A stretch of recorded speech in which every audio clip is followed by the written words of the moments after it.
Kalau melihat komoditi unggulan, misalnya merica, vanili, kopi, kakao, itu dia masuk di dalam bisa bersaing. Ya. Ya. Ya. Jadi bisa bersaing itu maksudnya kita meningkatkan daya saing kita dengan peningkatan-peningkatan yang ada di kita. Jadi kalau ini misalnya berhasil, otomatis peningkatan taraf hidup, kemudian pembebasan dari belenggu kemiskinan, kemudian dia mungkin bisa saving untuk anak sekolah. Jadi itu yang kita maksud. Mungkin dia juga bisa mengurus kesehatannya menjadi lebih baik karena pendapatannya bagus. Ya. Jadi ini yang kita maksud sebagai bisa bersaing. Bisa bersaing itu salah satunya adalah bagaimana komoditi unggulan itu kita kembangkan bisa menjadi penghasilan utama. Dan itu ada di Rampi ini. Rampi ini kan misalnya merica ini belum dipupuk sudah begini hasilnya. Ya kan? Vanili juga. Vanilinya juga belum apa-apa.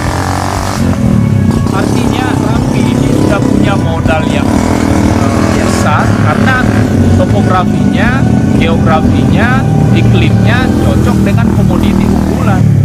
Jadi rempah ini betul-betul bisa mendukung juga yang kita program yang lain itu misalnya desa rempah.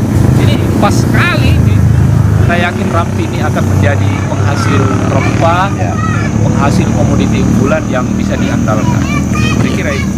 Nah, saya yakin kendalanya memang karena masyarakat mungkin merasa sulit untuk memasarkan karena transportasi darat kita yang memang belum terbuka secara optimal. Nah, itu yang perlu kita usahakan.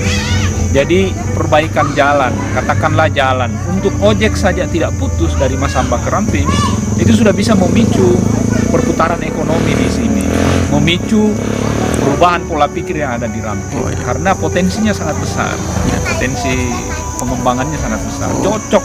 Nah, kalau infrastruktur itu bisa terkoneksi, ya.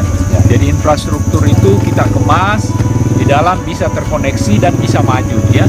Tapi khusus untuk jalan, maka kita kemas di dalam bisa terkoneksi. Jadi bisa terkoneksi itu salah satu program unggulannya adalah desa-desa terpencil kita harus buka. Kemudian kita pastikan semua ini bisa terhubung. Ya, itu yang kita maksud bisa terkoneksi. Nah, sekarang progresnya juga sudah ada. Jadi kita sisa melanjutkan, kemudian meningkatkan. Kalau bicara tentang Rampi ini ya, perintisan jalan kita sudah sampai di Bangko, pertengahan Bangko dan Tedeboe. Setelah sampai di Tedeboe kita kembali, kita rapikan, kemudian mungkin kita perlebar yang masih sempit, yang masih ekstrim kita turunkan. Itulah yang kita sebut sebagai bisa terkoneksi.